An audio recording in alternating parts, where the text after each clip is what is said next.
Hello, everyone, and happy Sabbath. Today, we'll be taking a look at the origin of celebrating New Year's.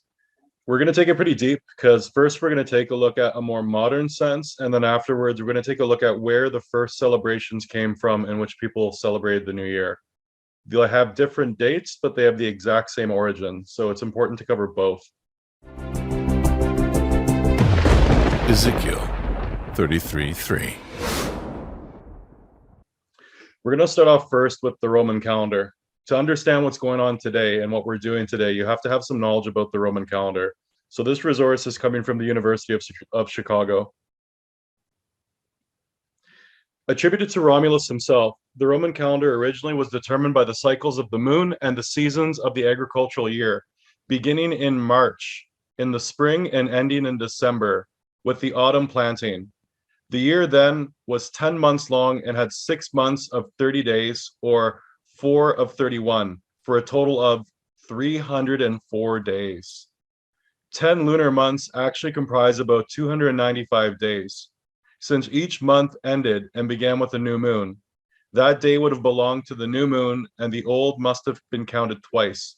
So you can see some similarities to the Bible because, of course, in the Bible, the moon's used to calculate the months, and the Romans obviously were doing that. The remnants of this early calendar still can be recognized in the numbered names for, and I'll try to pronounce these, quintilis, which is July, sextilis, August, September, October, November, and December. We're going to talk about those more individually. The 2 months of winter, when there was no work in the fields, were not counted. Cato, for example, speaks of payment for olives being due in 10 months. So the Roman months, we had Martius, Aprilis, Maius, Junius, Quintilis, Sextilis, September, October, November, December. So you can see a couple of the names haven't changed at all. But if you look at the first 6, yeah, they're a little bit different. They're close. The remaining months, the 2 months that are missing here, January and February, they were just called winter. So they didn't give them a name at all. They didn't count them. Just like taught in the Bible, the New Year for the Romans originally began in the month of March, not January. So when is New Year mentioned in the Bible? Exodus 12, 1-12. Now the Lord said to Moses and Aaron in the land of Egypt, "This month is the beginning of months for you. It shall be the first month of your year." Now, if we compare Exodus 12:1 to Exodus 12:11, which is just a few verses down, we get a better sense of what the first month of the year is. "This is how you are to eat it. You must be fully dressed for travel, with your sandals on your feet and your staff in your hand. You are to eat it in haste. It is the Lord's Passover." So we can see in Exodus 12, when we're told what the first month of the year is, we can tell that it's associated to the Passover. So the first month of the year was during the month of the Passover. So we have to figure out when it's the month of the Passover. Now keep in mind, these calendars are different, so they shift a little bit, but you can get a pretty good idea. If we look at the Passover and the Feast of Unleavened Bread, which have been taking place in Exodus 12, we can see here, that's the month of Nisan. Nisan was also called Aviv.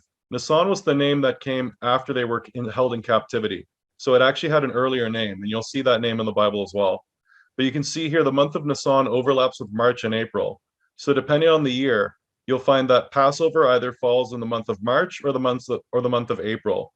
So you can see now why the Romans, for example, were celebrating the New Year in the March, because the Israelites would have been celebrating the New Year in the March, and Babylon actually was celebrating the New Year in the March. Most nations were celebrating the New Year in the March, and it was later in history that it started to shift. So the month of Nisan, or Abib or Aviv, was the first month of the year. So again, on our calendar, we're looking around March, April. And if we take a look at Passover in 2021, we had Saturday, March the 27th, and then it ends Sunday, April 4th. So we're taking the Passover and the Feast of Unleavened Bread, and we're combining them together here. So let's look at the first month of the Roman calendar, which was Martius. Martius, or what we call today March. Martius, or Mensis Martius March, was the first month of the ancient Roman year until possibly as late as 153 BC. So it was around the times about 150 years before Christ, roughly, where we had this change of the calendar where it was no longer in March. After that time, it was the third month following February, and preceding Aprilis, April. Martius was one of the few Roman months named for a deity, Mars, who was regarded an ancestor of the Roman people through his sons Romulus and Remus, and we're going to talk about that more. March marked a return to the active life of farming, military campaigning, and sailing. It was densely packed with religious observances dating from the earliest period of Roman history. Because of its original position as the first month, a number of festivals originally associated with the new year occurred in March. So the Romans had New Year's festivals in March as well. They were a little bit different though, but they still had March as the beginning of their year. But we can see in 153 BC, that's when it changed. When and why did January become the new year in Rome? If they started with March, why did they shift to January? January 1st. Roman dates were customarily kept according to the names of the two consuls that took office that year, much like a regnal year in a monarchy. For instance, the year 59 BC in the modern calendar was called by the Romans the consulship of Caesar and Bibulus, since the two colleagues in the consulship were Gaius Julius Caesar and Marcus Calpurnius Bibulus, although Caesar dominated the consulship so thoroughly that year that it was jokingly referred to as the consulship of Julius and Caesar. So two parties had to meet, two consuls had to meet, and this is how they would determine when the new year would start. The date of the consuls took office varied. From 222 BC to 153 BC, they took office the 15th of March. So this had nothing to do with anything having to do with the sun, the moon. At this point, it had to do with a Roman office. And when the Roman office would be able to meet, that's when the new year would start. And due to the Second Celtiberian War, from 153 BC onwards, the consuls took office on the 1st of January.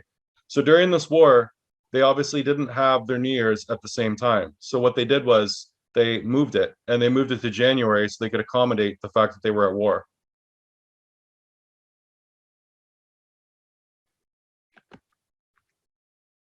Let's look at Daniel 7:25. He will speak out against the Most High and oppress the saints of the Most High, intending to change the appointed times and laws. And the saints will be given into his hand for a time's time and half a time. If you do studies into a lot of prophecy and things in Revelation, you might be familiar with this verse. This verse is often connected to the Antichrist. So when you take a look in Second Thessalonians talks about a man who will put himself above God, and he will basically declare himself to be God upon all other gods. And you can actually see this with the Romans. This in Daniel is not talking about Rome. Well, it may be talking about a future event. The way this is written, you can look at the Bible in certain areas like Daniel, where prophetic writings can be talking about things happening in the present, but can also talk about things happening in the future. But this also points you to Second Thessalonians, so it can be talking about things that are occurring in the future. And in the future, there was the Romans who changed times and laws. They did it in a couple different ways. In one way, they changed the Sabbath because the church in Rome took the Sabbath and then moved it to Sunday because they said it was Christians had the Lord's Day, and then the Jews were practicing the Jewish Sabbath. So they changed the appointed time for the Sabbath. But they also changed the appointed time of when the New Year was, because the New Year in the Bible was supposed to be in March. And here we can see, because of a Roman office, they decided to change the time of the New Year and move it. So the 10 Roman months, Martius, the planet Mars, the god of war. So we saw that Martius was named after a planet. The Romans were worshiping stars. They had star gods. And we saw this in the book of Deuteronomy, where we're told not to worship the sun, the moon, the stars.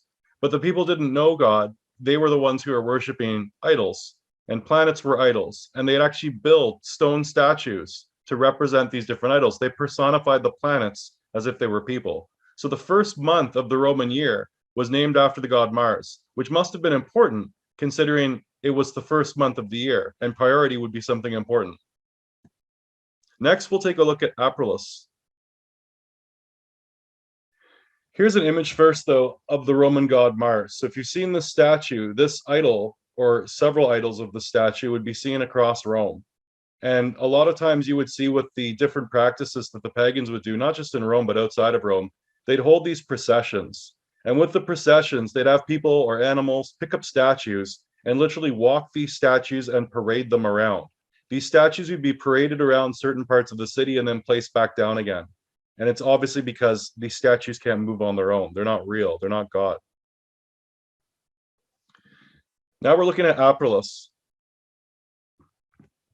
On the oldest Roman calendar that had begun with March, Aprilis was the second of the 10 months in the year. April had 29 days on the calendars of the Roman Republic, with a day added to the month during the reform in the mid-40s BC that produced the Julian calendar. April was marked by a series of festivals devoted to aspects of rural life, since it was a busy month for farmers. As Rome became more urbanized, the significance of some ceremonies expanded, notably Perilia, an archaic pastoral festival celebrated as the birthday, Dies Natalis, or the founding day of Rome. The month was generally preoccupied with deities who were female or ambiguous in gender, opening with the Feast of Venus on the calends. So calends is where we get the word calendar from. And since the Romans were using a lunar calendar, this word calen had to do with moon phases. So now we know what the second month, where it gets its name. Mars was named after the Roman god of war, which is Mars, the planet. And then Aprilis was named after Venus, the goddess of love. Now they have other attributes, but I'm just going to kind of focus on their more well-known attributes. So here we have the Roman goddess Venus. Now you can see with the Roman goddess Venus, we have an angel on each side. But if you look, you'll notice that Venus is situated on top of a clamshell. If you look here, you can see the Greek goddess Aphrodite. Aphrodite, once again, has an angel on each side, or at least there's an angel on the left, and on the right, there is a woman standing on the ground.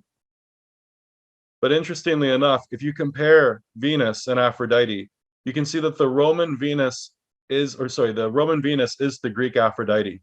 Look at the clamshell. If you're looking for Aphrodite or Venus in artwork, just look for the clamshell. Next, we'll move on to Maius. May had 31 days. The Romans considered May an infallacious month. Although it began with one of the most notoriously licentious holidays of the Roman calendar, the Games of Flora, Luda Florae, the middle of the month was devoted to propitiating the lemures, the restless shades of the dead. So here we can see in the month of May, there was the worship of the dead. But if we take a look at Maius, you can notice from his statue, or this tile, when you compare the statue of Mercury to Maius, you can see who Maius is. Maius is the planet Mercury. Mercury was known to the Greeks as Hermes, and we already saw there was a translation with Venus, where Venus was Aphrodite. These nations had the same gods. They just named them differently, because what they were looking at was the stars. Hermes was known to the Egyptians as Thoth, and Thoth was the one who gave the Egyptians their language. And then Nabu is another name that you'll see in the Middle East for the same deity. However, this deity is also in the Bible. In the Bible, the Roman god Mercury, or Maius, was also known as Nebo. Let's look at Numbers 32 and 38.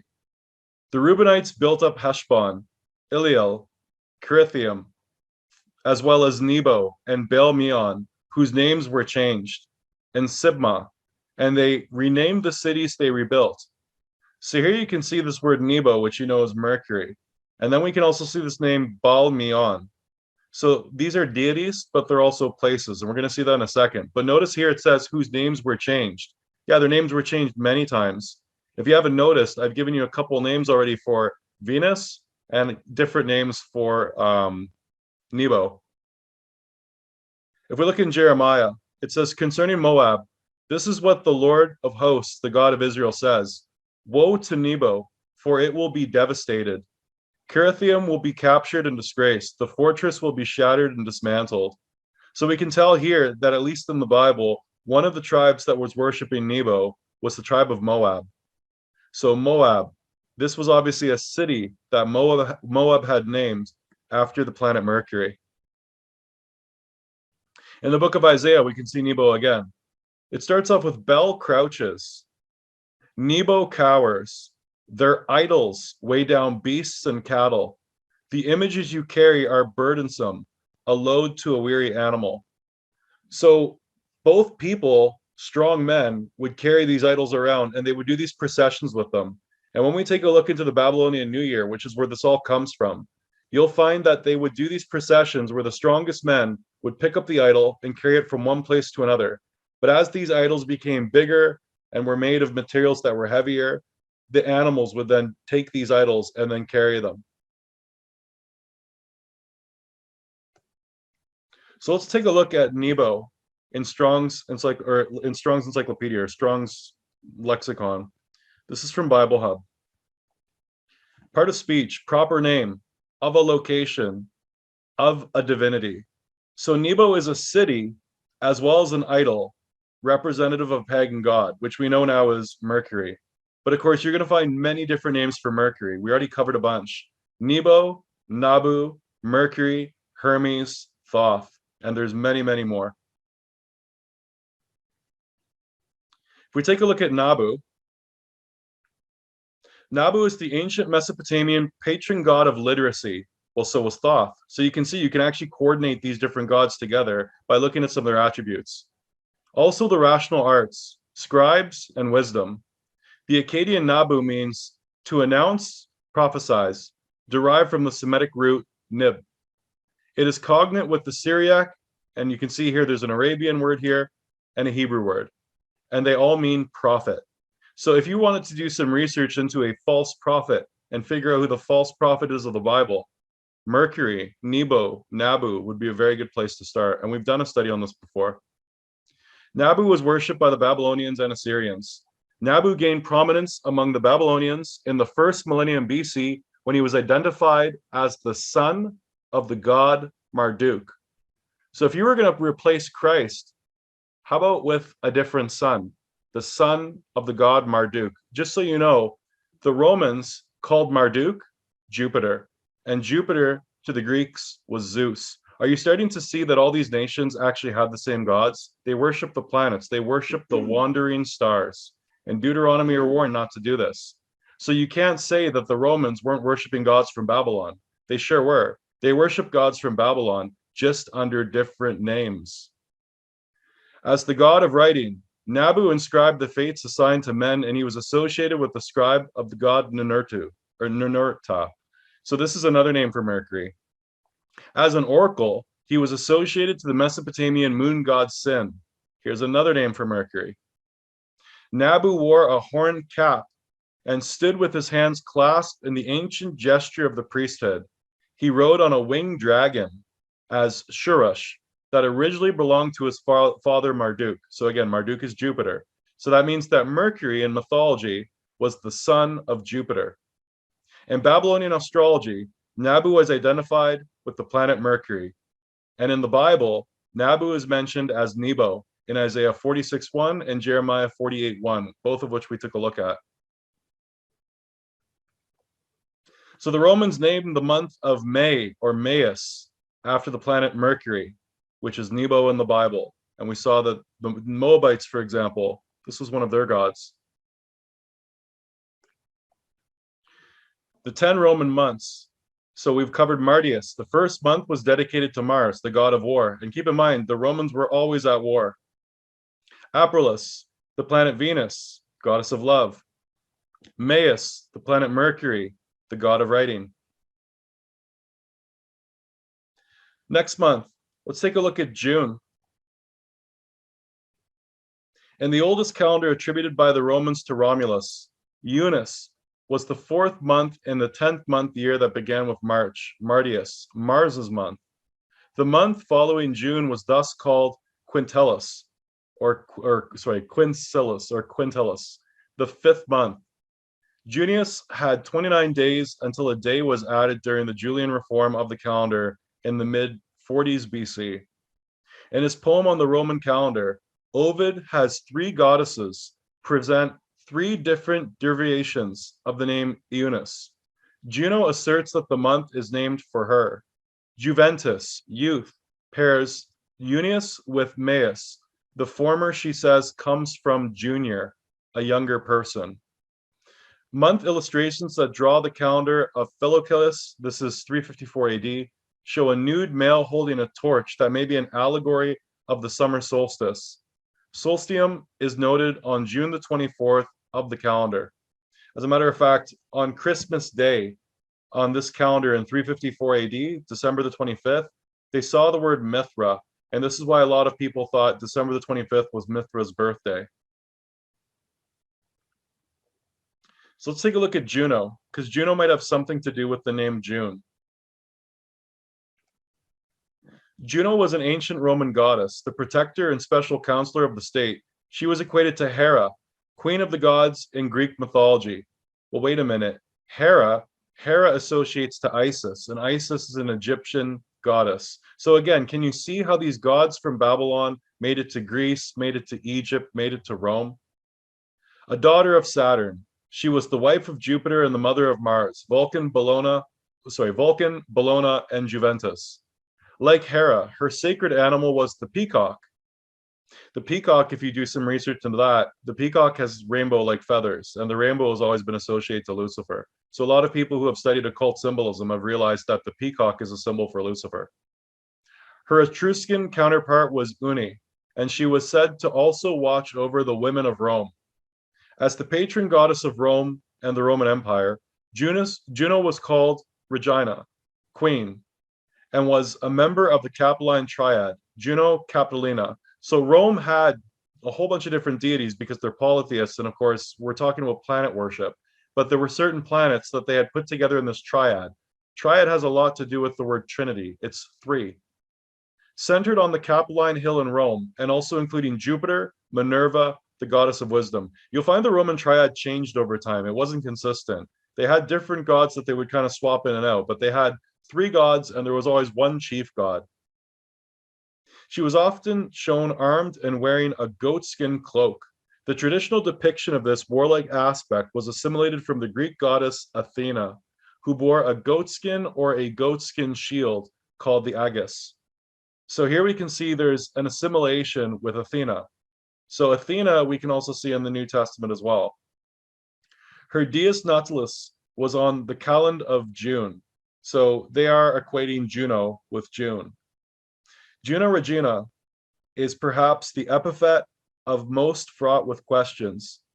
While some scholars maintain she was known as such at Rome, since most ancient times as Peradra, consort of Jupiter, and the Capitoline triad.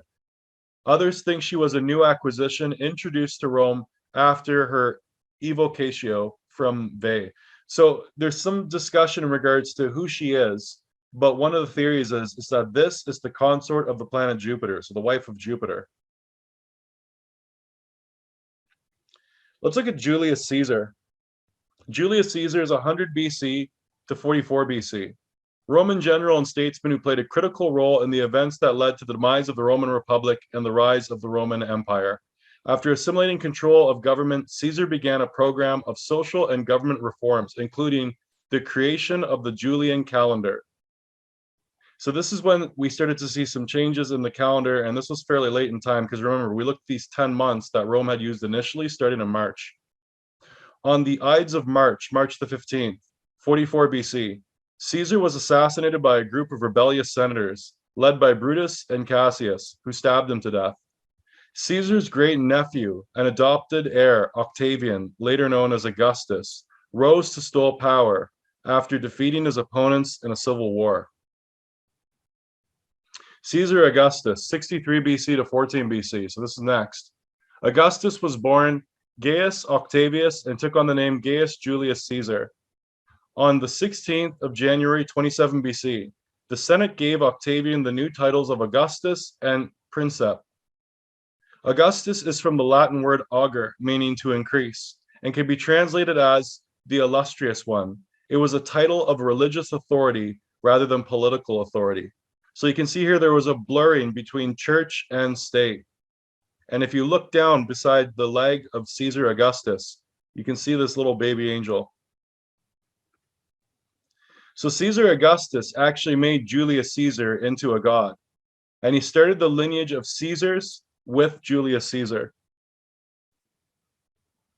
Augustus also styled himself as Imperator Caesar Divia Filius, meaning Commander Caesar, son of the deified one. So his title was literally he calling himself the Son of God. With this title, he boasted his familial link to the deified Julius Caesar, and the use of imperator signified a permanent link to the Roman tradition of victory. He transformed Caesar, a cognomen, for one branch of the Julian family into a new family line that began with him.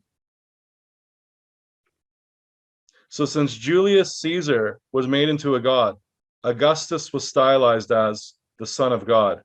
Can you see how this starts to connect to 2 Thessalonians now? When you look at the idea of this idea of a man of lawlessness or man of sin who places himself in the position of God and basically takes all things called God and puts them beneath him. So with the 10 Roman months, we can see that the fourth month was named after Juno, possibly a consort of the planet Jupiter. And now we're going to take a look at these other months. So far we can see that the Romans named the first 4 months after their gods. Martius, the planet Mars, the god of war. Aprilis, the planet Venus, the goddess of love. Maius, the planet Mercury, the god of writing, which is Nebo in the Bible. And Junius, named after Juno, possibly a consort of the planet Jupiter. I would think so. So what about the other 8 months? Well, they're actually just numbered in order of their sequence.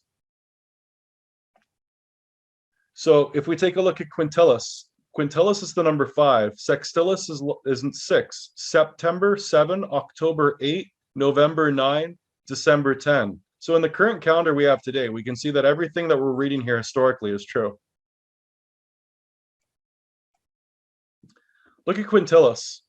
In the ancient Roman calendar, Quintilis or Quincilius was the month following June and preceding Sextus, August. Quintilis is Latin for 5th. So you can see quin is 5th.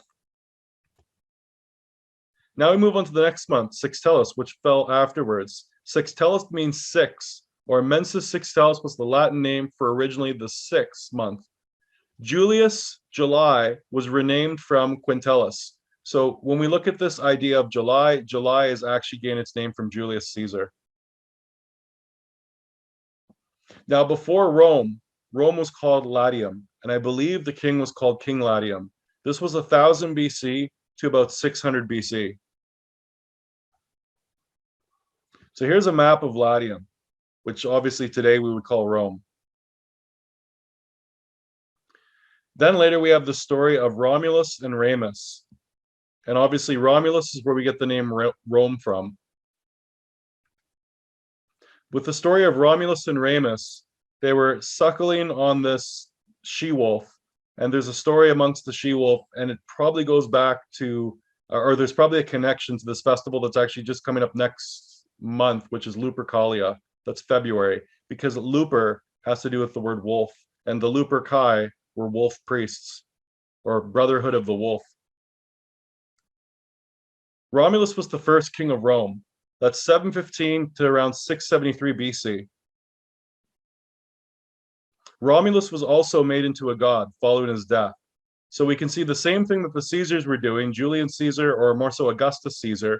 We see the same thing here with Romulus. We're going to look in this Britannica article on a Roman god called Quirinius. In spite of his importance, little is known about Quirinius. He bears a similarity to Mars, and some believe that he is only another form of that deity. By the late Republic, he is identified completely with Romulus.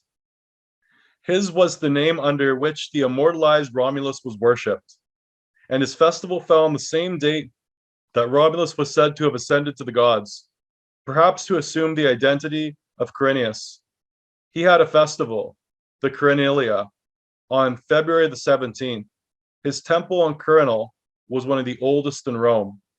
So what they did was they took Romulus, they deified him, they associated him to the planet Mars, and then his name was Quirinius. So Mars and Quirinius, you can see now, why do you think the Romans had Mars as the first day of the year? Because Romulus was deified as Mars. In the original religion of Rome, Romulus was deified as Quirinius, Mars, which is one of the oldest Roman temples. Did you know that the Egyptian god Ra is Mars? Mars was associated to the deified Romulus, where Rome received its name. This is why the first month of the year received its name from Mars. So let's look again at the 10 Roman months. Martius, the planet Mars, the god of war, which we now see as a connection to Romulus, Rome. Aprilis, the planet Venus, the goddess of love. Maius, the planet Mercury, the god of writing. Junius, Juno, likely the female consort of the planet Jupiter. And then we see it goes 5, 6. These are Latin names, Quintilis, Sextilis, 5th and 6th. And then September, all you have to do is think of a septagon, a 7-sided polygon. October, octagon, 8-sided polygon. November, nonagon, 9-sided polygon. And then December, dodecahedron, December. So what you can see here is not only did the months change a little bit in regards to their names, but you can see they renumbered them. Because of course, September is the 9th month. But if you look at the name, you can clearly tell September, septagon. No, it's the 7th month. Remember, they shifted the calendar. The calendar originally started in March, with March being the new year, even for the Romans. But then later, because of a war, it shifted to January. And that's why the months changed in their number. And they're off by 2.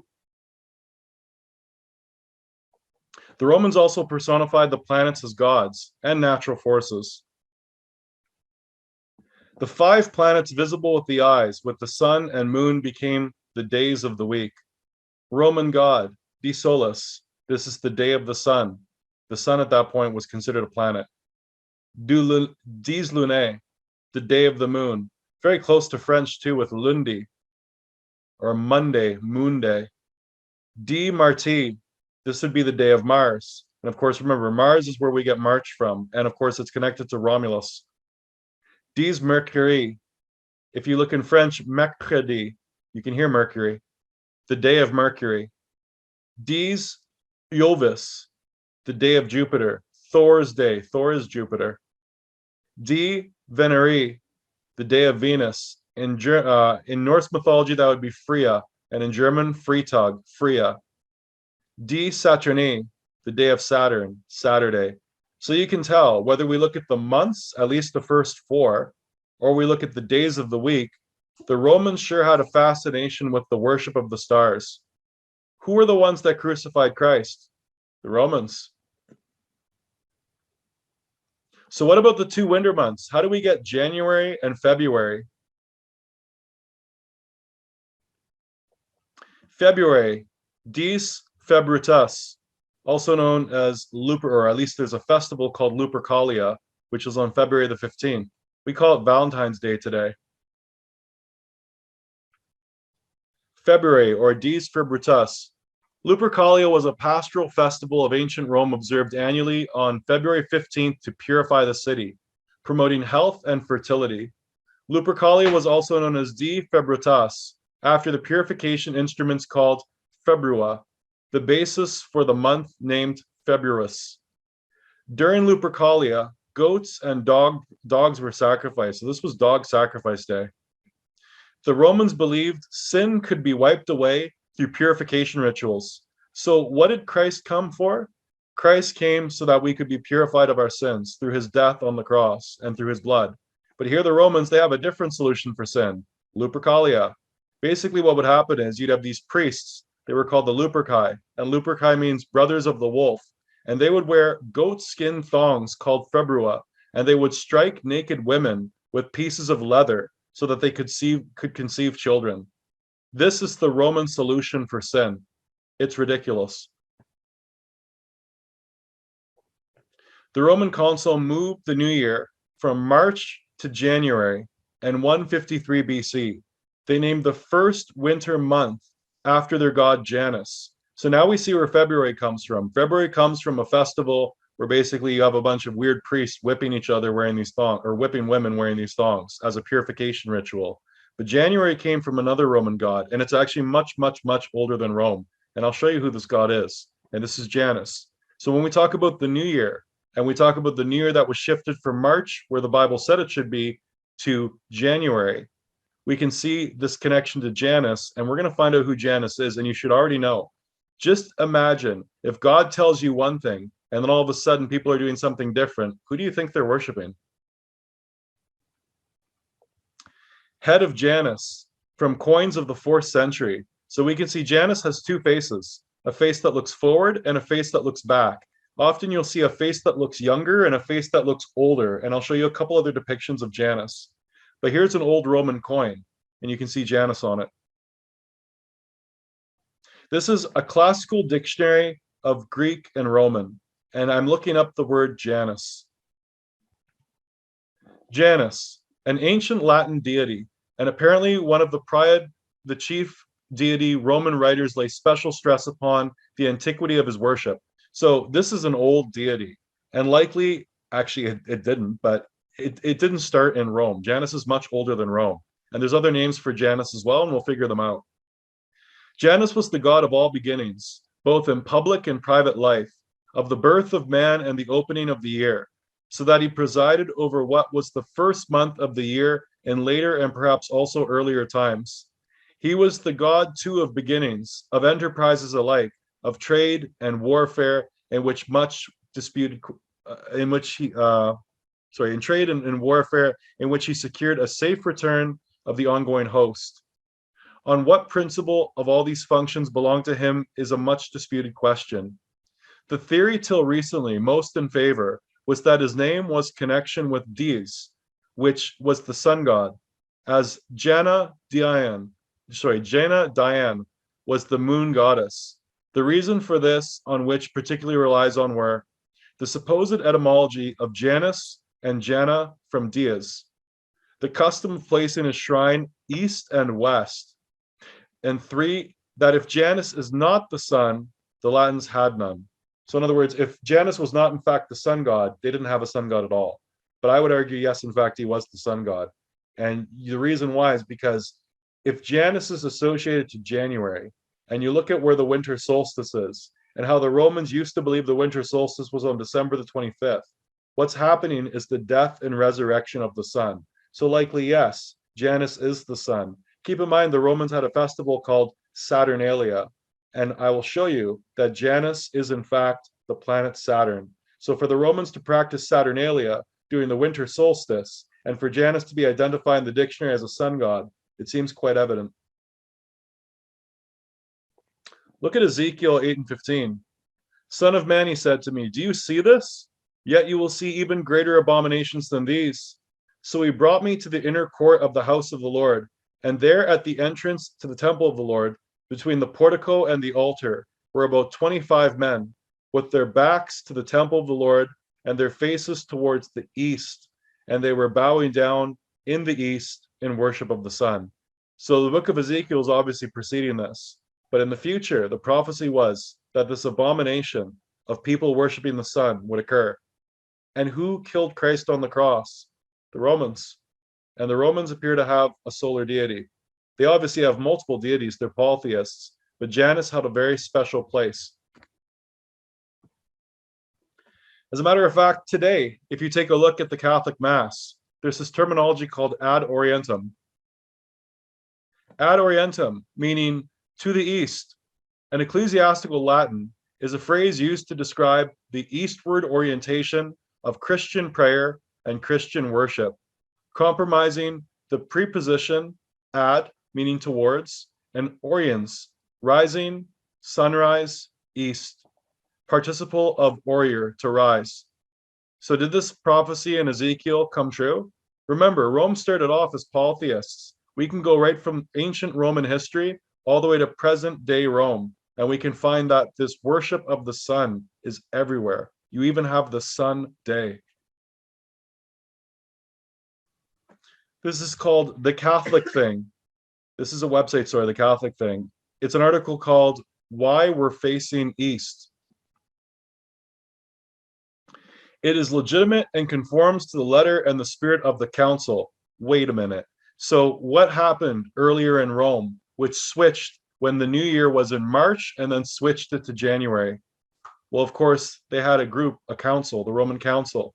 So now here we have in the future another council. This is a church council, though. Sound familiar?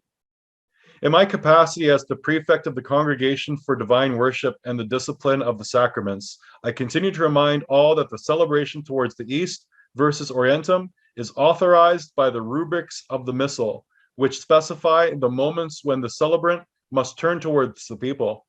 A particular authorization is therefore not needed to celebrate Mass facing the Lord. Cardinal Sarah's words struck a chord in me. So here we can see that when the Catholic Mass is going on, you have the people facing towards the east, but there was some discussion in regards to what direction does the priest face? Does he face towards the people, or does he face towards the east as well? But I thought you're supposed to face towards God, which is in the west. It goes on and says, he relates to liturgical, I was a problem with this one. He relates to liturgical turning to the east and to the deeper movement in our souls of turning to God. So we have a problem here because the book of Ezekiel seems to show something very different. The east is not where God is. Our worship should be an experience that draws us out of ourselves and towards Christ. To convert is to turn towards God.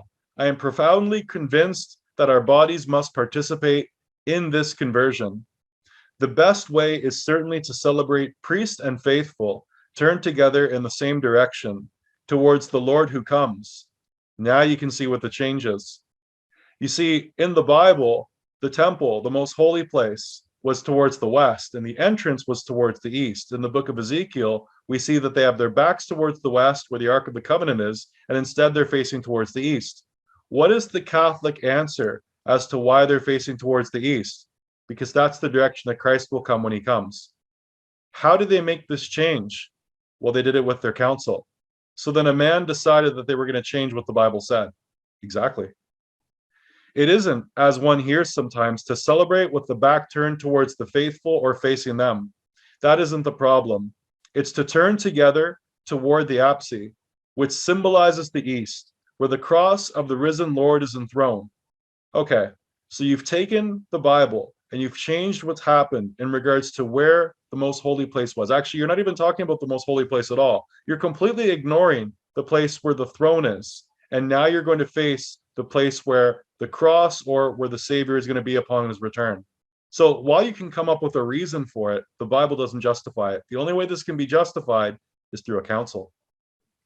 Do we follow the traditions of men, or do we follow the written word of God? Have a look at the tabernacle of Moses, Exodus 35 to 40. Look at where the Ark of the Covenant is, the most holy place. The most holy place is in the west. In the east is the entrance gate. When you face the east, your back is towards the west, which means your back is towards God. Ezekiel 8 and 15. Son of man, he said to me, do you see this? You will see even greater abominations than these. So is this having your back towards God an abomination? Well, read on. So he brought me to the inner court of the house of the Lord, and there at the entrance to the temple of the Lord, between the portico and the altar, were about 25 men with their backs towards the temple of the Lord and their faces towards the east, and they were bowing down to the east in worship of the sun. Is that happening today? Obviously.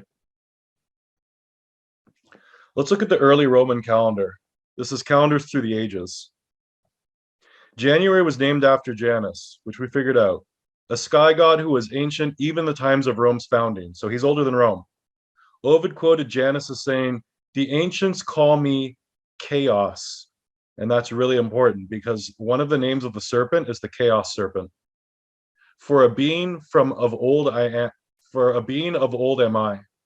Describing the world's creation, he again quoted Janus. It was then that I, till that time a mere ball, a shapeless lump, assumed the face and members of a god. Lydian named Johns identified Janus as the planet when he wrote, our own Philadelphia still preserves a trace of the ancient belief. On the first day of the month, There goes in procession no less a personage than Janus himself, dressed up in a two-faced mask, and people called him Saturnus, identifying him with Kronos. So who is Janus? Janus is Saturn, the Greek Kronos. If we look at the Bible, we know who we're talking about now because we've looked at this before. This is Azazel. Vatican City, Associated Press. A papal aide says Pope Benedict intends to return to the old way of distributing communion at Mass. Pope Benedict the 16th wearing his Saturn hat, named after the ring planet Saturn. It doesn't get more in your face than this. Why is the Pope wearing a Saturn hat? Well, why is January the New Year? What led up to it? We saw that the Roman consuls decided that they would make the decision as to when to move the New Year. That's very interesting. And then here we see the symbol of Saturn on the Pope's head. Saturn was the evil one in the Bible. Only the evil one would try to change things that are in God's word and manipulate them and make people accept them on his own authority. If we take a look at Janus, here's one of the old coins. A lot of depictions would typically show the face that was facing forward as a woman's face or a face of someone who is younger. So is someone younger or a female looking forward, and then an old man looking towards the back. Here's another image of Janus. He has a staff in one hand and a key in the other. And you can see on top of his head, he has the crescent moon. Looks like horns. Are you starting to figure out who Janus is yet? Do you recognize who Janus or Saturn is now? Who else would change what the Bible says and then teach people to do it? What spirit? Take a look at these images. Here's the hermaphrodite. Hermaphrodite comes from the word Hermes, which we've just learned is Nebo in the Bible, and Aphrodite or Aphroditus. So Hermes and Aphroditus make Hermaphroditus, the sacred hermaphrodite. And of course, Hermes, we saw, was connected to the New Year. We're going to learn a little bit more about that as well. They used to do parades, they did processions, and we're going to get deep into that. So here we can see this amalgamated being, this Hermes Aphrodite. But who is this really? It's the Baphomet. If you look at the Baphomet with the one hand up and one hand down, you'll notice the Baphomet has both male and female parts. The female parts would be the breasts, and the male part would be the phallus. And if you notice, he has horns on his head. But if you notice this image here of this hermaphrodite, Janus, you'll notice standing on top of the moon. Here's another picture of Janus on the right. Now you can see a lot more of the connection to the Baphomet. So you've got the Baphomet horns, but if you look, the left face of Janus, the old man, has horns like the Greek god Pan. Shouldn't be surprising considering we see a mix between all this worship that came from Babylon. The Greeks, the Canaanites, the Egyptians, the Romans, they all have the same religion. They just have different names for what they're venerating. And they had different gods that they favored. They were polytheists. Remember, in the book of Deuteronomy, we found that when the people rebelled at Babylon, they were split into 70. And then what happened was their religion got scattered. And they had different gods that they would choose to worship and prefer, like, for example, the Capelline triad. Well, all you're seeing here is the worship of the sons of God. And we can get that from Deuteronomy because the people were given over to the sons of God when they rebelled at Babylon. Here we see another coin of Janus, but here we see three faces. So two faces, but then when they come together, they make a third face. We'll take a look at Lucifer on the right-hand side, the devil. You'll notice that Lucifer also has three faces. Are you starting to see what's going on now?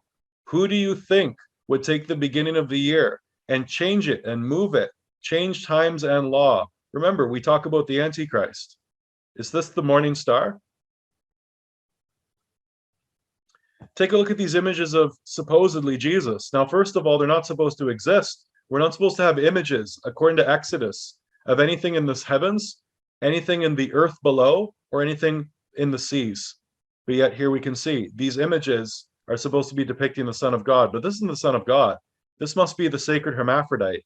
This looks like the combination of Hermes and Aphrodite. This is where the three faces are coming from. This would be Janus. This would be the false Christ. Notice how Nebo or Mercury was called a prophet. And Christ was called a prophet and a king. Notice when we look at the Baphomet, the same pose we see by this false Christ, or Nebo, we can see this with the Baphomet, these two fingers raised. When I saw this, I thought to myself, Scout's honor. What's the symbol of the Boy Scouts of America? Well, I know that with the Cubs, they've got a wolf. How did Janus make its way into Rome?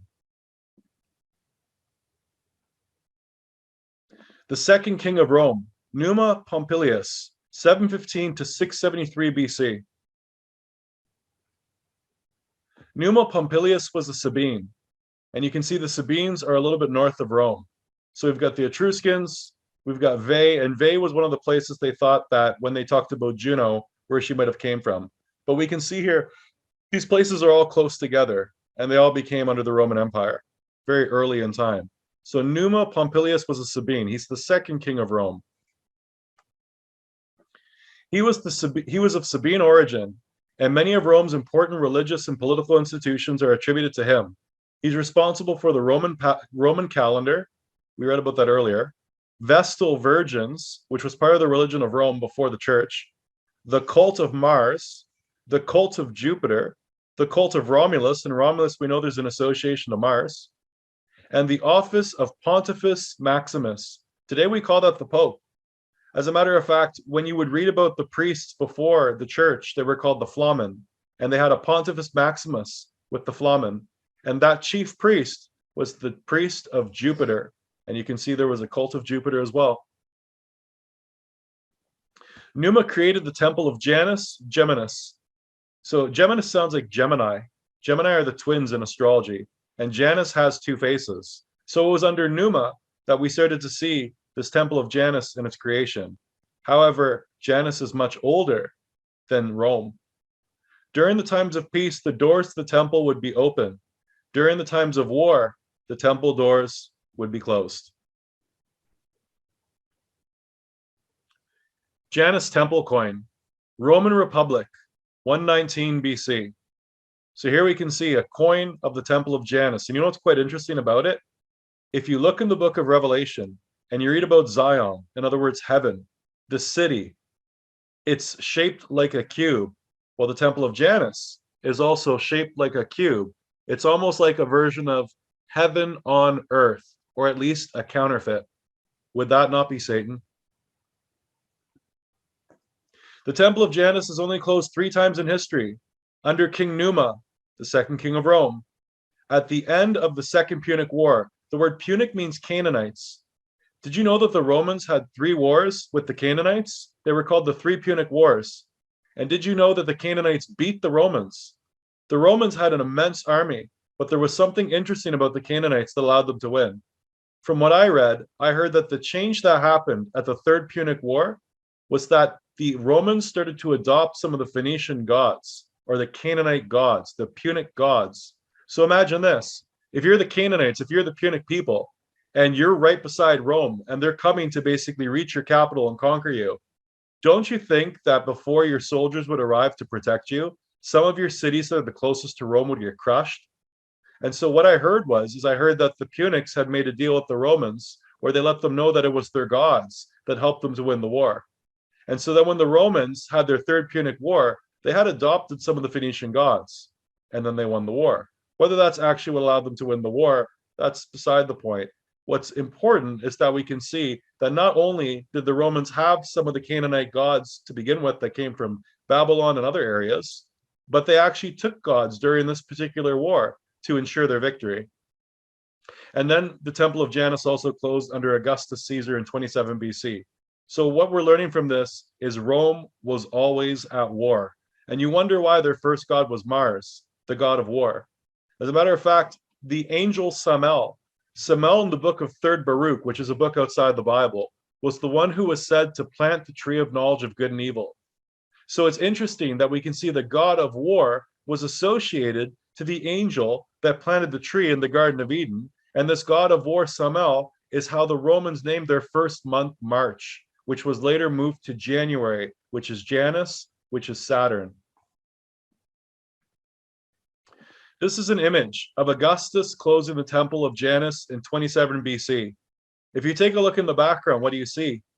An Egyptian obelisk. So you know that the Egyptian obelisks were in Rome a long time ago, which means what? There's obviously an overlap with the Egyptian gods, but we already know that. We saw that with Nebo, and Nebo was the planet Mercury, the god Mercury to the Romans.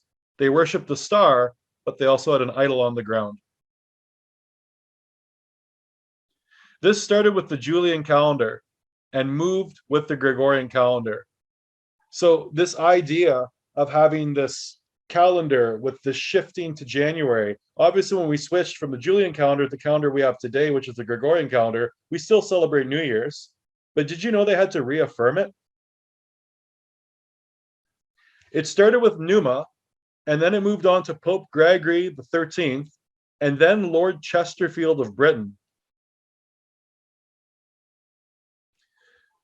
Oh, I mistitled this. My apologies. This is Pope Gregory, not Lord Chesterfield.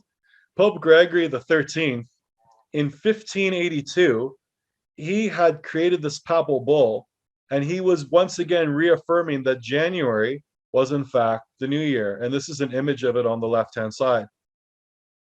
So they had to reaffirm when they came up with their new calendar that January was still the new year, not March. And then in 1751, Lord Chesterfield brought to the British Parliament this specific act. And this act was to recognize this new Roman Catholic calendar, the Gregorian calendar. You have to understand the Protestants weren't fond of the Roman Catholics. And so when the Pope decided to create a new calendar, they didn't want to take it on. It was Lord Chesterfield who brought it to Parliament and then made it so they would take on this calendar. And with it came New Year's, or the reaffirmation of New Year's. The Protestants actually did not accept the new calendar until nearly 200 years later. So when Rome first came up with this Gregorian calendar, they did it because they're trying to fix an error. But the Protestants wanted nothing to do with it. And it took them nearly 200 years before all of a sudden this act was passed in Parliament, where then they adopted this calendar we're using today. We haven't had this calendar for all that long. This article is from historic.uk. It's called Give Us Our 11 Days Back. Give us our 11 days back. The English calendar riots of 1752. The 11 days referred to here are the lost 11 days of September 1752, skipped when Britain changed over from the Julian calendar to the Gregorian calendar, bringing us into line with most of Europe. The Gregorian calendar is today's international calendar, named after the man who first introduced it in February 1582, Pope Gregory the 13th. Before 1752, Britain and her empire followed the Julian calendar, first implemented by Julius Caesar in 46 BC. However, this calendar had an inbuilt error of 1 day every 128 years, due to a miscalculation of the solar year by 11 minutes. This affected the date of Easter, traditionally observed on March the 21st, as it began to move farther away from the spring equinox with each passing year. So it was Easter which had them notice, hey, Easter's not occurring when it's supposed to occur. Why would that be? Because the way that the church was celebrating Easter, which they tried to overlap with the resurrection, and there's no overlap, they were using the moon. They were using the first full moon following the spring equinox and marking that as Easter. So they noticed that Easter was off. To get over this problem, the Gregorian calendar was introduced. This is a solar calendar based on a 365-day year divided into 12 months. Each month consists of either 30 or 31 days, with 1 month, February, consisting of 28 days. A leap year every 4 years adds an extra day to February, making it 29 days long. So see, since they had an error of 1 day, the leap year was to compensate. Are you seeing what's going on now? And this is all because they started taking the calendar that was given by God and shifting everything around. Now, the Romans didn't necessarily have the calendar of God ever, but as they started to deviate farther from it, it gave them many headaches. They weren't any better under the Romans initially had the lunar calendar, but it wasn't any better then. It was actually worse. And then the solar calendar, they were still off. As a matter of fact, if we continue with the solar calendar, we're still going to be off as we go farther in time. While the leap year does help to adjust it a little bit, you have to keep this in mind. 365 divided by 7 does not add up to an even, 365 divided by 7 leaves you with a remainder. As long as you have a calendar with mathematically, it gives you a remainder, even if it's a small decimal point. That means the farther you travel in time, the more off your calendar is going to be. So if the world continues on for, let's say, another 1,000 years, they're going to need to adjust their calendars again, or they're going to find that they're going to be days off in their calculation. It is also true that when the British government decided to alter the calendar and skip these 11 days, many people mistakenly believed that their lives would be shortened by 11 days. People were also unhappy and suspicious at the moving of Saints' Day and holy days, including the date of Easter. Many people also objected to the imposition of what they saw as a popish calendar. However, most historians now believe that these protests never happened. You could say that the calendar rioters were the late Gregorian equivalent of an urban myth. Not everyone was happy about the new calendar, according to W.M. Jameson in his book, Murderers, Myths, and Monuments of North Staffordshire. There is a tale about one William Willett of Endon, always keen on a joke. He apparently wagered that he could dance non-stop for 12 days and 12 nights. On the evening of September 2nd, 1752, he started to jig around the village and continued all through the night. The next morning, September 14th, by the new calendar, he stopped dancing and claimed his bets because he knew the calendar was being adjusted. So he never actually danced for 11 days. So Numa introduced the Temple of Janus. That's on the far left. This is when Rome was introduced to Janus. But remember, Janus is older than Rome. Janus goes back to Saturn. And of course, Rome had Saturnalia. And we've studied Saturn and see that points us back to Azazel, the devil. In 153 BC, the New Year was moved to January, named after Janus. Remember, they had that Roman consul. And because of a war, they had to shift January from March and then move it to January. Shift the New Year from March, then move it to January. Pope Gregory fixed the error of the Julian calendar. So this was in the 1500s, 1582, I believe. So in 1582, Pope Gregory, I believe he hired John Dee, and John Dee was the best astronomer at the time. He was also a mystic, but he was the one, I believe, that did the calculation to help them figure out how they could fix the calendar. And then in Britain, Lord Chesterfield introduced an act to adopt the new calendar to the British Parliament because the Protestants weren't having it. So the three that gave you your New Year reaffirmation was Numa, so it started with Numa, and then Pope Gregory, and then Lord Chesterfield. So Numa was the originator of the worship or introduction of Janus in Rome. And then, of course, in 153, that's when they moved the New Year to January, as Numa had already introduced this god Janus. And what's interesting is when you look at January, January is overlapping with the house of Capricorn. Capricorn is a goat. Well, so is Azazel, or at least the feast that we see, or the Day of Atonement in Leviticus, had to do with a goat. And if you look at the old images of Azazel, they usually show the spirit looking like this kind of a goat devil. And then we had the reaffirmation with the new calendar, with the adjustment under Pope Gregory with his papal bull. And then with Lord Chesterfield, we had a parliamentary act to get everyone on board in Britain to now adopt this popish calendar, which took almost 200 years. So where did celebrating the New Year begin? We've talked about a lot of pieces associated to the New Year, but of course, they were already celebrating the New Year in Rome in March. You don't see celebration of the New Year in the Bible. You're told when the first day of the year is, but it's not like there was a feast that was associated to it. Today we have a feast day, New Year's, New Year's dinner, New Year's supper, whatever you call it. And you also have like a big party. Where did that come from? The answer is it came from Babylon. It's called Akitu. In March, they had a feast in Babylon. It was a New Year's feast called Akitu.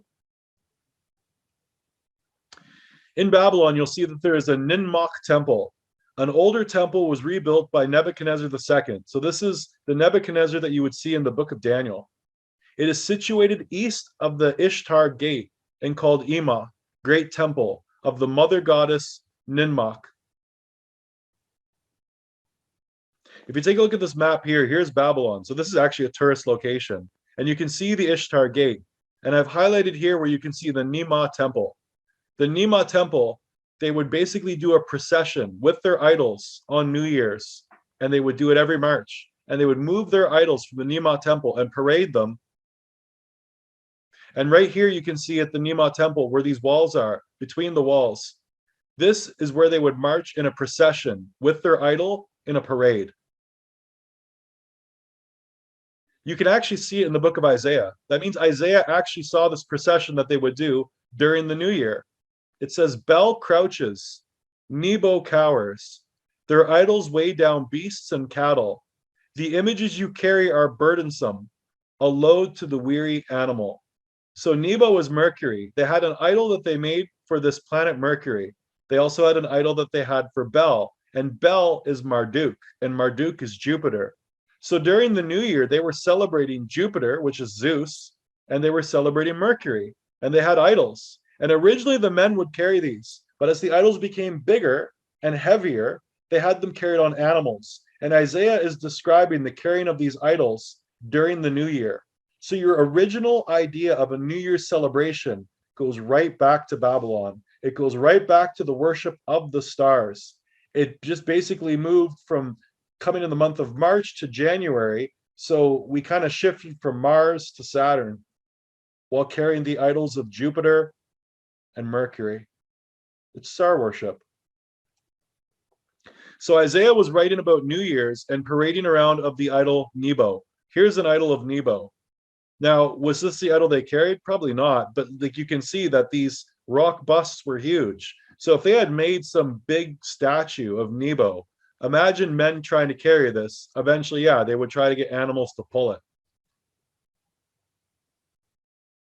So again, here's Nema Temple, and they would be bringing these idols from Nema Temple all the way to the ziggurat. So they would parade these heavy idols to the ziggurat on New Year's. And keep in mind, idols can't move.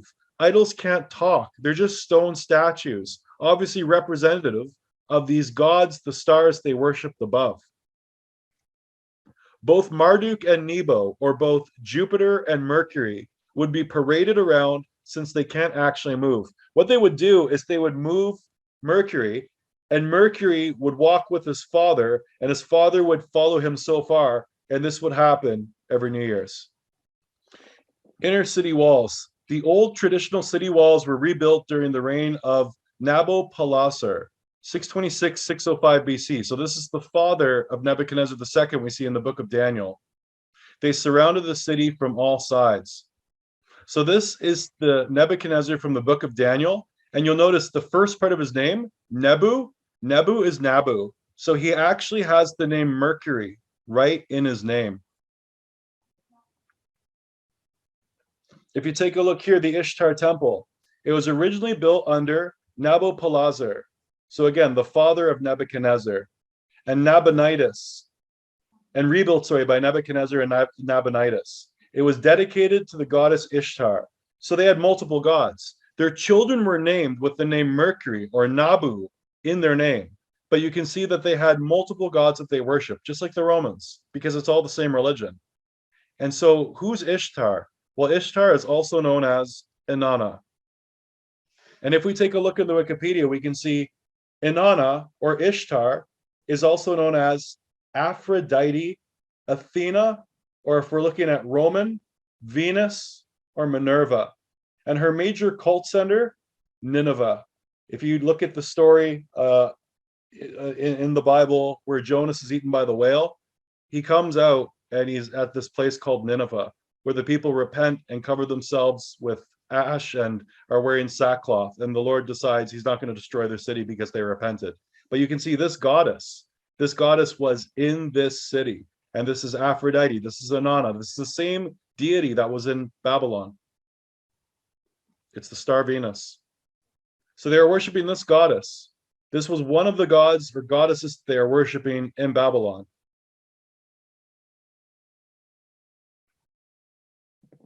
So Ninmok Temple. The Ninmok Temple is where they started their procession, and they would carry this idol of Nebo and Marduk and parade them out as basically Nebo would come and visit his father and then come back, and the father, the idol, would come so far out with him. Here's Ninersag, and Ninersag is just another name for Inanna. But again, if you take a look at her, notice she's of a very tall stature. She's actually taller than everyone else, because if she was standing, she'd be very tall. But notice what's on top of her head. It looks like the crescent moon. It's the horns of an animal. Ninersag, also known as Damgalnuna or Ninema, was the ancient Sumerian mother goddess of the mountains. Oh, I guess that's why they made her so tall, because she represents a mountain. And one of the several great deities of Sumer. She is principally a fertility goddess. So they worship the stars, but what else did they worship? They were personifying the mountains or the hills as a goddess. So they were worshiping the earth. They worship the stars and they worship the earth. This would be your mother goddess. When you're dealing with mother goddesses, you're dealing with an earth goddess. Gaia, for example. Ninersag. Ninersag, Romanized Derhitsag, sometimes transcribed as Ninkarsag, also known as Damgalnuna or Ninma, was the ancient Sumerian mother goddess of the mountains and one of the 7 great deities of Sumer. She is principally a fertility goddess. Temple hymn sources identify her as the true and great Lady of Heaven. Do you recognize that title? It shows up in the book of Jeremiah. Possibly in relation to her standing on the mountain. And the kings of Sumer were nourished by Ninersag's milk. Sometimes her hair was depicted in an omega shape, and at times she wears a horned headdress and tiered skirt, often with bow cases at her shoulders. Frequently she carries a mace or baton, surmounted by an omega motif, or a derivation, sometimes accompanied by a lion cub on a leash. So here we have a goddess, an earth goddess, a mountain goddess, and she has a lion cub on a leash. How is Satan described, or the devil described in the Bible? As a roaring lion. It looks like that's her child. According to Stuckey, her symbol resembling the Greek letter omega has been depicted in art from approximately 3000 BC, although more generally from the early 2nd millennium BC. It appears on some boundary stones, on the upper tier, indicating her importance. The omega symbol is associated with the Egyptian cow goddess Hathor and may represent a stylized womb. Yeah, it's the mother goddess. It's the earth goddess, and the womb is the earth itself. We're talking about Sheol. And of course, Hathor was amalgamated with Isis, and Isis was called the Queen of Heaven. So Ninersag and Isis and Hathor, these are different names for the same goddess. This is Venus. This is Aphrodite. We can jump through history and follow this worship of this star and the idols associated to it through all these different nations. What I also find interesting is the omega symbol, because I'm noticing that some people are getting the omega symbol tattooed in between their eyes. I've noticed an artist as of recently, a very new artist, which is called the Island Boys. And if I remember correctly, in between their eyes, they have a tattoo of the omega symbol. Would they be the lion cub? Since we talked about a procession, in other words, in Babylon at Akitu, they had a parade. Every March they had a parade. Is this why we have the New Year's parade of today? New Year parade, Rome and Vatican City, annually in January. So wait a minute. You're telling me that the Pope wears a Saturn hat. They have a history of Janus worship. The calendar was changed from what the Bible said because of the Romans, and then moved to January after this God Janus that was introduced by Numa, which is Azazel in the Bible, which is the devil. And now you're going to tell me that the New Year's ceremony held at the Vatican is in January and it's a parade, it's a procession? This sounds exactly like what they were doing in Babylon. All the indications are there. Rome, the official Rome New Year's parade, the only parade with a blessing from the Pope. On January 1st each year, tens of thousands gather in St. Peter's Square, filling the streets of pageantry and music, with pageantry and music, to celebrate and receive the Pope's New Year's Day blessing. Every year, over 100,000 people from all over the world process to St. Peter's Square before the Pope's annual New Year's address and blessing. Participants include military, civic, school, marching bands, and auxiliary units. After the blessing, bands have a stationary performance for the enormous crowds in the square. So let me get this straight. We have popes that are wearing a Saturn hat. January falls in the month that is associated to the house of Capricorn. Capricorn has a goat. Azazel was associated to the goat. And then we have Saturn, which overlaps with Azazel, the goat god. Can you see the connections here? They are repeating things that were being done in Babylon right in your face. When they do this parade, the parade that occurs in January the 1st at the Vatican is from Castle Sant'Angelo to St. Peter's Square. So here's the route. Castle Sant'Angelo. Terrible with this. The mausoleum of Hadrian, usually known as Castle Sant'Angelo, the Castle of the Holy Angel, is a towering cylindrical building in Parco Adriano, Rome, Italy. It was initially commissioned by the Roman Emperor Hadrian as a mausoleum for himself and his family. The building was later used by popes as a fortress and castle and is now a museum. The structure was once the tallest building in Rome. So this was built by Emperor Hadrian. We should look into Hadrian. Here's Hadrian in the Wikipedia. Roman Emperor Hadrian. Hadrian was a Roman emperor from 117 to 138 AD. So this is after the Second Temple was destroyed in 70 AD. He was born into a Roman Italo-Hispanic family, which settled in Spain from the Italian city of Atri and Picenum. His father was of senatorial rank and was the first cousin of Emperor Trajan. In Rome itself, he rebuilt the Pantheon and constructed the vast temple of Venus and Roma. Who's Venus? That's Aphrodite of the Greeks. That's Ishtar. She's in the Bible. That's Inanna. In Egypt, he may have rebuilt the Serapeum of Alexandria. He was an ardent admirer of Greece and sought to make Athens the cultural capital of the empire, so he ordered the construction of many opulent temples there. The Temple of Venus Roma, constructed around 135 to 141 AD. This was done by Hadrian. Still stands today. Here it is. When you look at this Temple of Venus in Roma, there was a statue of Roma and there was a statue of Venus. So they gave this statue Roma. Roma was supposed to be like the personification of this protective goddess that watched over Rome. And then Venus, we know who Venus is. That's a star, that's Aphrodite, Isis, etc. So here's Roma. She'd be on the one side of the temple. And then we have the mother goddess, the queen of heaven. This is the one from Jeremiah.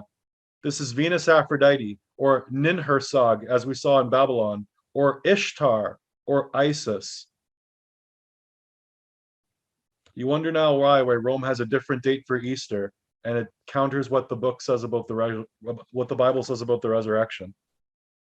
Rittenmeyer archaeological design, the Temple Mount during the Roman period. So the Temple Mount's in Jerusalem.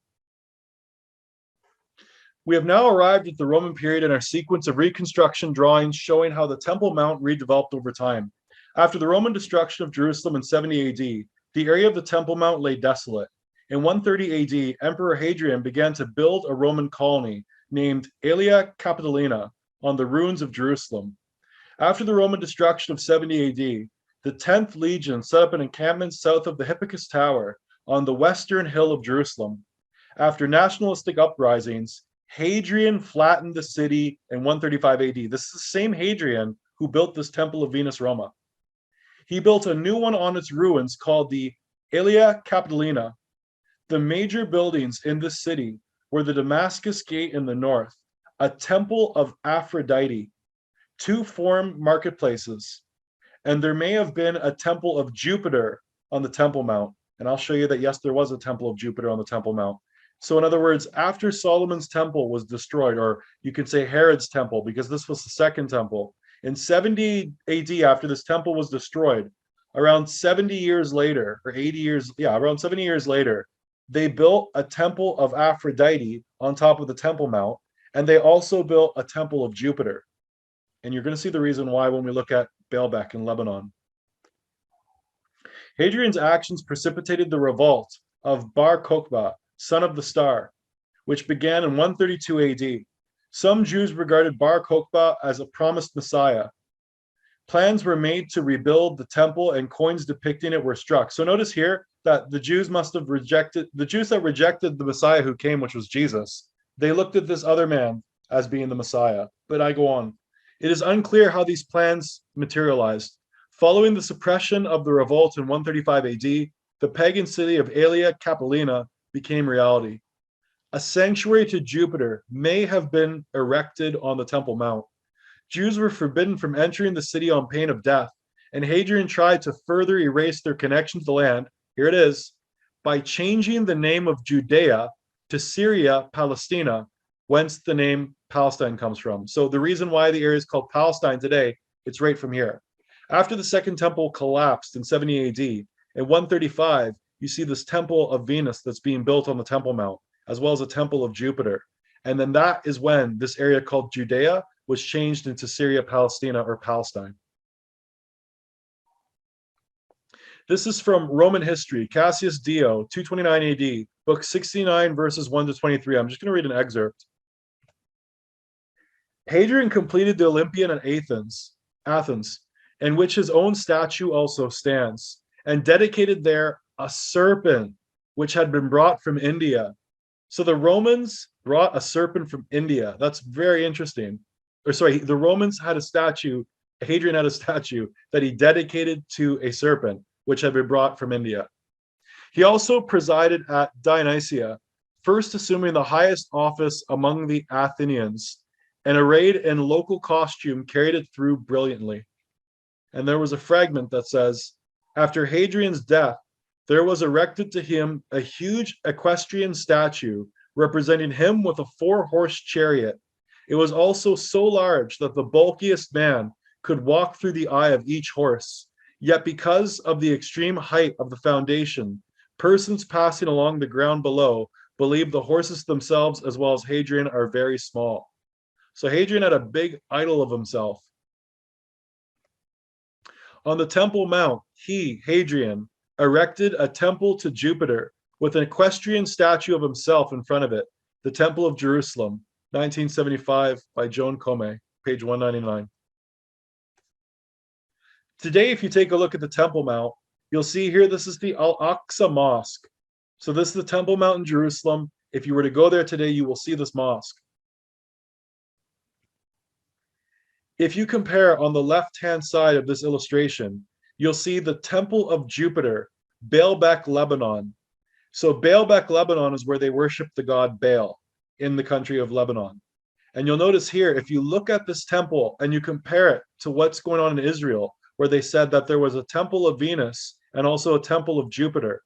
Notice here, if you look at the diagram of the temple of Jupiter at Baalbek, it looks like exactly like the Al-Aqsa Mosque.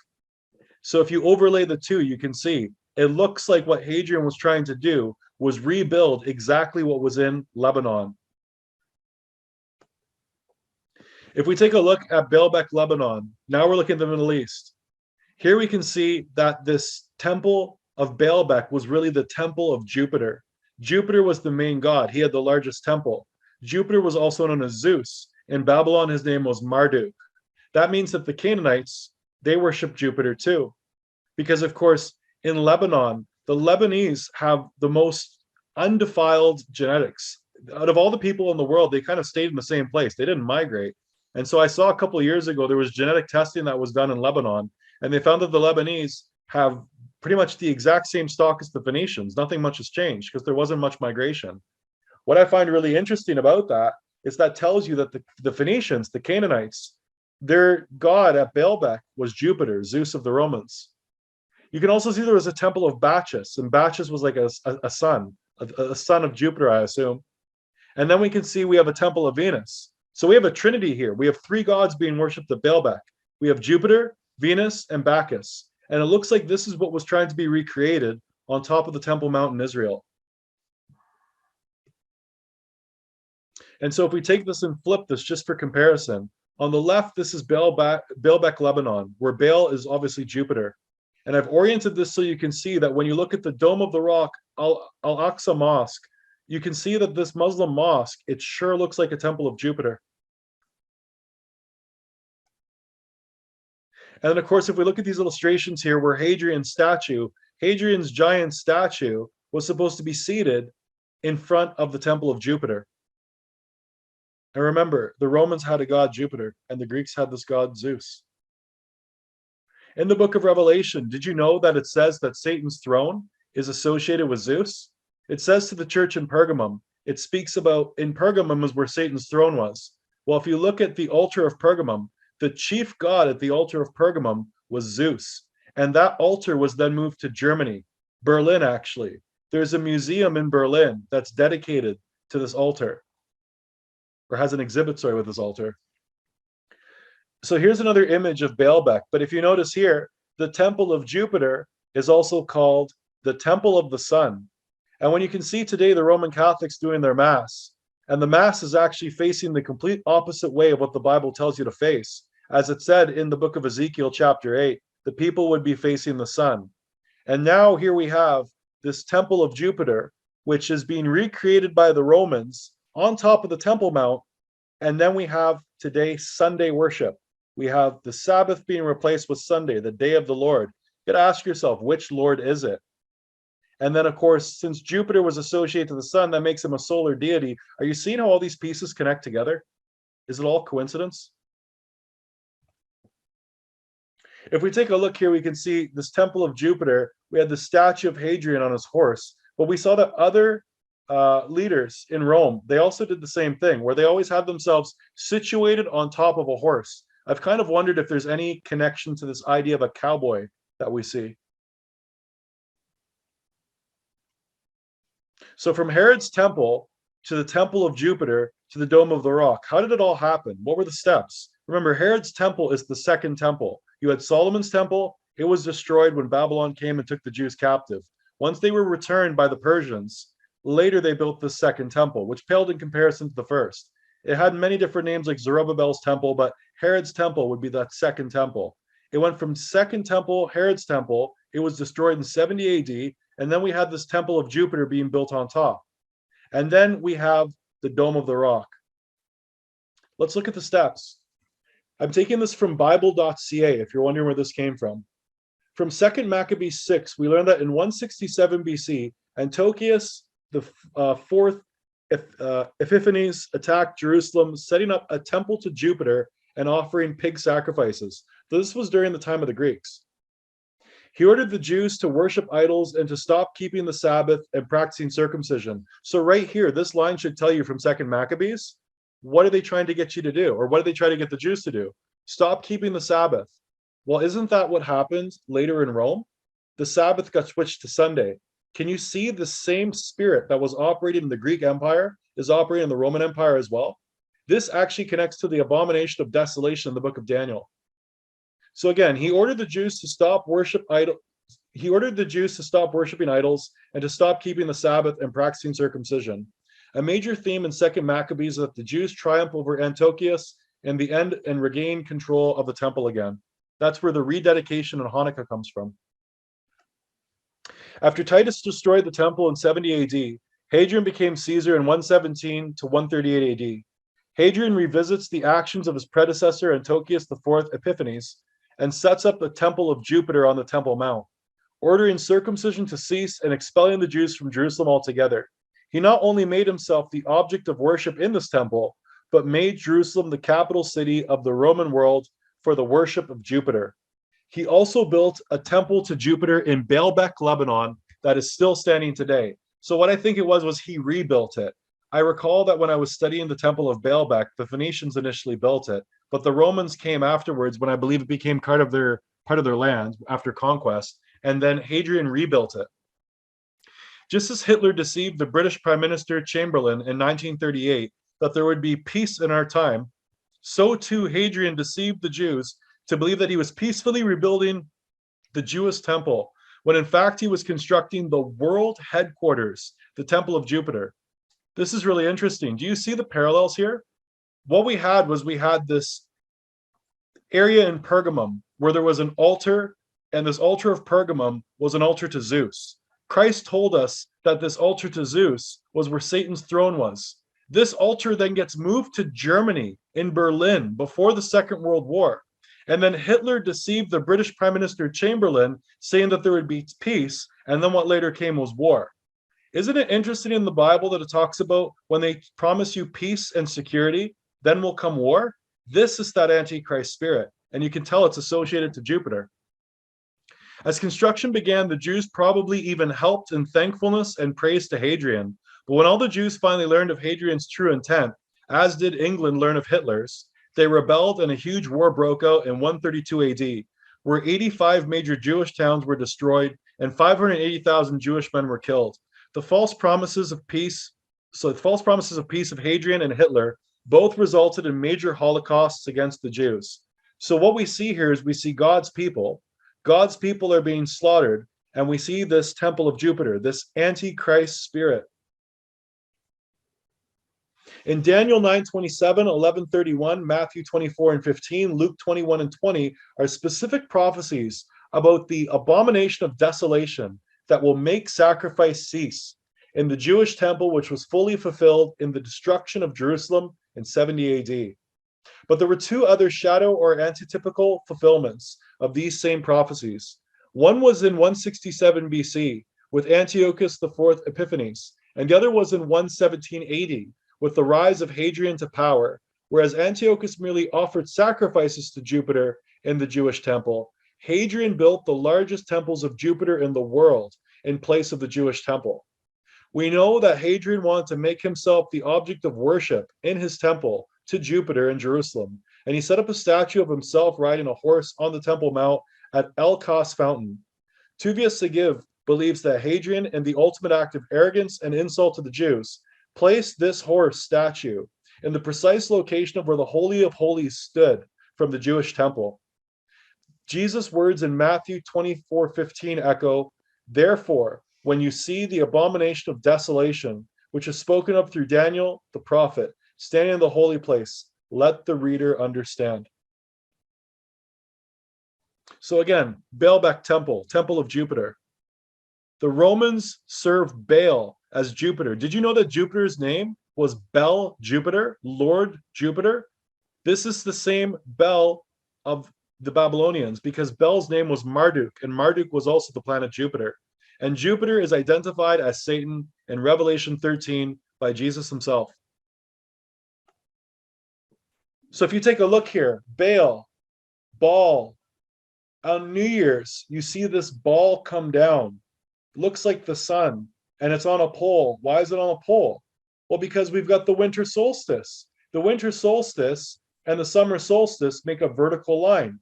And then where the days are half and half, the equinox, we've got the spring equinox and the summer equinox. Do you understand that when you're going out for New Year's and you all watch this ball come down, do you see the associations this has to pagan ritual?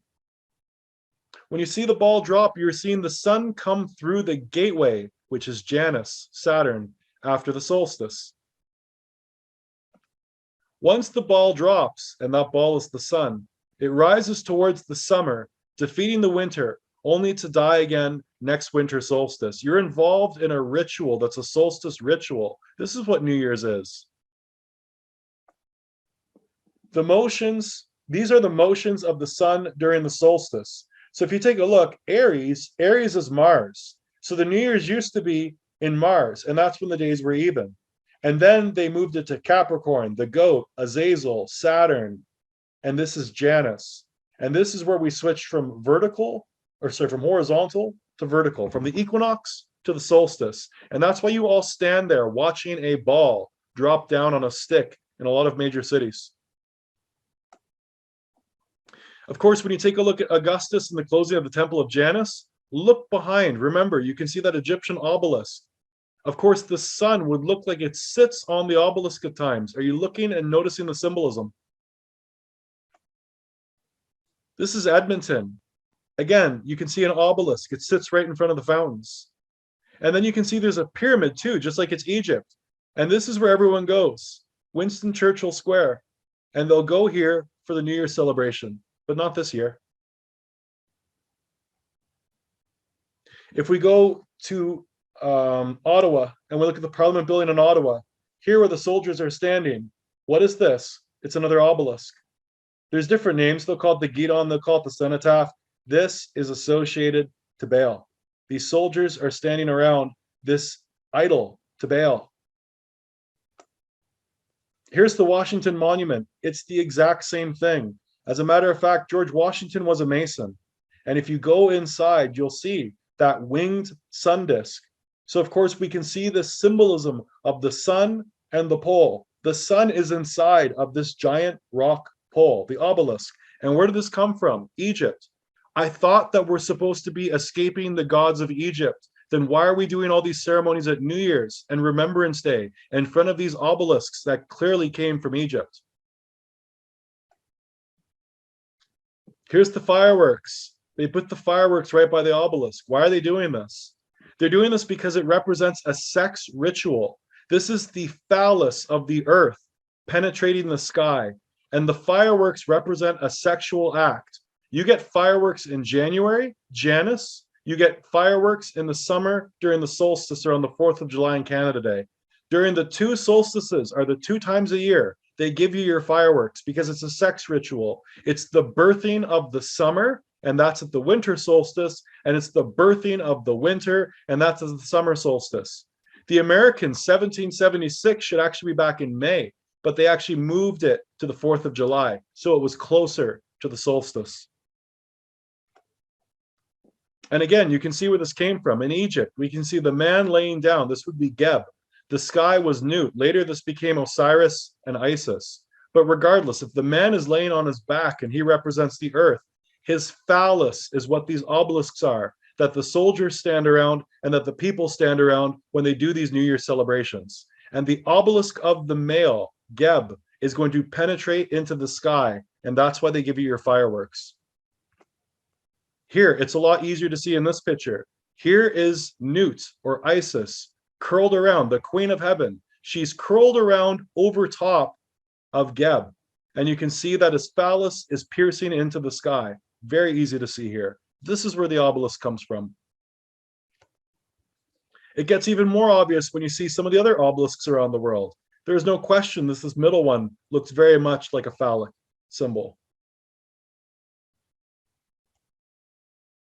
And so when you're watching these fireworks go off by these obelisks, which are always by the town square, which is always near your city halls, these cities must have been constructed by pagans or Masons, which would be pagans. And you're seeing basically a reproductive ritual. It's the reproductive ritual watching you go from summer to winter or from winter to summer. The 2 times a year that you're going to come and see fireworks. So each year we go to the town square and observe the fertility ritual between the sky and the ground.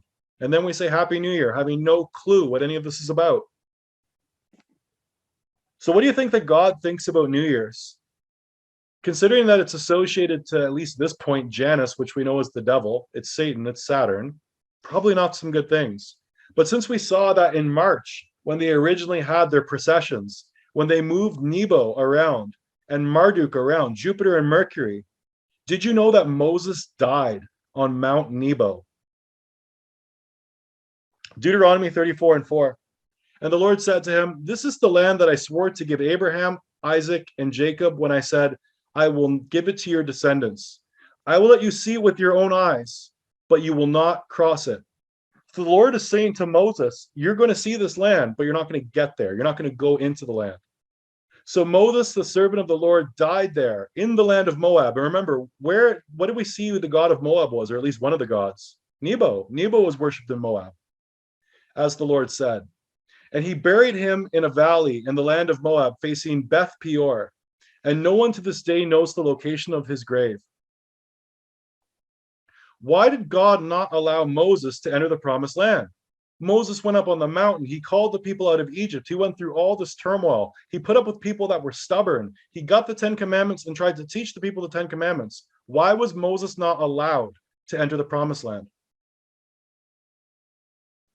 Exodus 17:1-3, water from the rock. The whole congregation of Israel left the desert of Sin. Remember when they were wandering the desert for 40 years? Moving from place to place as the Lord commanded. They camped at Rephidim, but there was no water for the people to drink. So the people contended with Moses. "Give us water to drink." "Why do you contend with me?" Moses replied. "Why do you test the Lord?" It's right here. Why do you test the Lord? But the people thirsted for water there, and they grumbled against Moses. Why have you brought us out of Egypt? To make us and our children and livestock die of thirst? Then Moses cried out to the Lord, what shall I do with these people? A little more and they will stone me. And the Lord said to Moses, walk ahead of the people and take some of the elders of Israel with you. Take along with you in your hand the staff which you had struck the Nile, and go. Behold, I will stand there before you by the rock at Horeb. And when you strike the rock, water will come out of it for the people to drink. So Moses did this in the sight of the elders of Israel. He named the place Massah and Meribah because the Israelites quarreled and because they tested the Lord, saying, is the Lord among us or not? There's more to the story, though.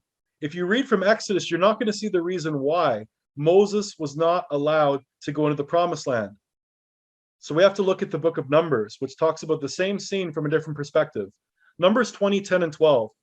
Then Moses and Aaron gathered the assembly in front of the rock, and Moses said to them, listen, you rebels, must we bring you? Now look at what he says. Must we bring you? Who's the we? Moses and Aaron. Must we bring you water of this rock? Then Moses raised his hand and struck the rock twice with his staff, so that a great amount of water gushed out, and the congregation and their livestock were able to drink. But the Lord said to Moses and Aaron, because you did not trust me to show my holiness in the sight of the Israelites, you will not bring this assembly into the land I have given them. So what did Moses do? He took credit. He pretended like he was the one that knew where the water was. The Lord told him where the water was, and the Lord told him exactly what to do. So what was the problem? Moses was being disobedient. Deuteronomy 34 and 4. And the Lord said to him, this is the land I swore to give to Abraham, Isaac, and Jacob when I said, I will give it to your descendants. I have let you see it with your own eyes, but you will not cross it. Now you know the reason why Moses did not cross into the Holy Land. So Moses, the servant of the Lord, died there in the land of Moab, as the Lord said. And he buried him in a valley in the land of Moab facing Beth Peor, where no one to this day knows the location of his grave. So where was Moses buried? In a land where they had worshipped Nebo. And Nebo was this god that was walked around at New Year's in a procession, in a parade. And this was the place that Moses was buried. Moses did not get into the promised land because of disobedience. So obviously our obedience is extremely important to God. Moses was a great friend of God, but Moses still did not get to enter the promised land because of disobedience. If you think of the promised land of today, as we walk through the valley of the shadow of death, the promised land for us is Zion, it's heaven. Don't have yourself barred from heaven because of your disobedience. Disobedience is very serious. You want to live under his house, you have to live under the Father's rules, the 10 Commandments. God let Israel wander for 40 years in the desert because of disobedience.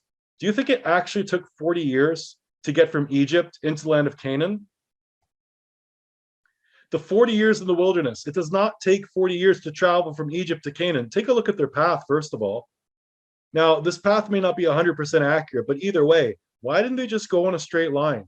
Why do they have to go on such a complicated path? On LinkedIn, why did it take the Israelites 40 years to make an 11J journey? This is a researcher from academia.edu. The 40-year wilderness wandering refers to the plight of the Israelites due to their disobedience and unbelief in God. So why did Moses not enter the promised land? Disobedience. Why did the people wander for 40 years in the wilderness? Disobedience.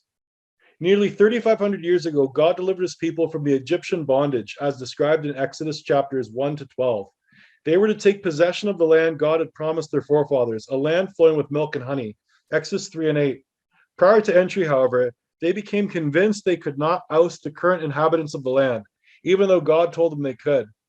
For their lack of belief in God's word and promises brought forth the wrath of God.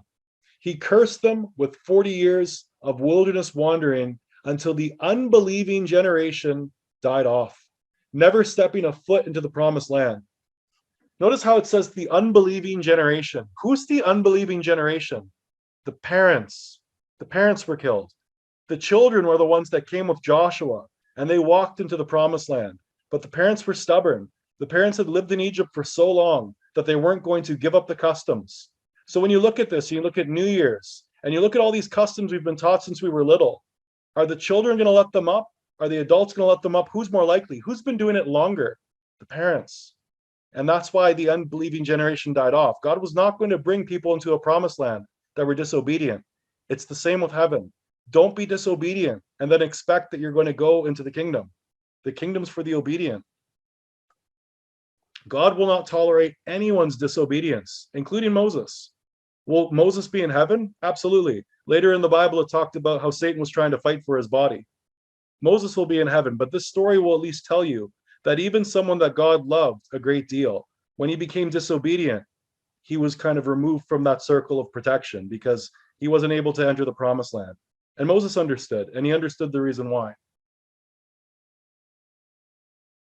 Remember what John 14:15 says, "If you love me, keep my commandments."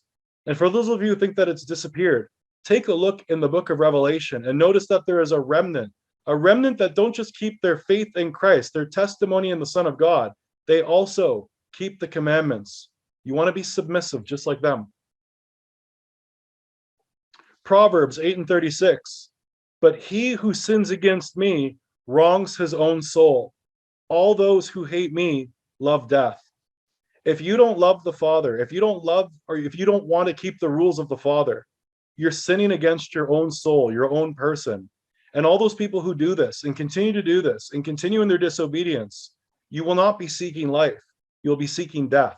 And that's why every time I bring up one of these holidays or New Year's, Christmas, I always can lead you back to the Baphomet. I can always lead you back to the devil. Because if you're not actually following what the Bible says, who are you following?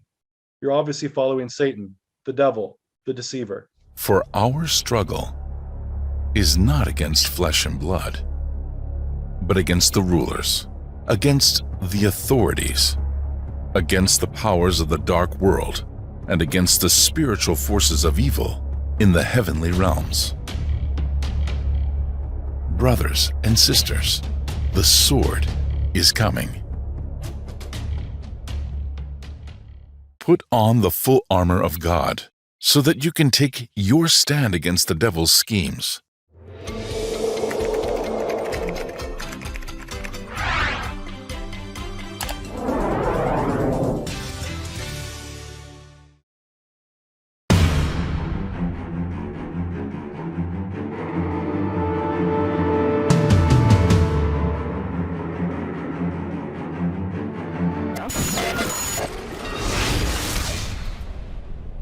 That at the name of Jesus, every knee shall bow.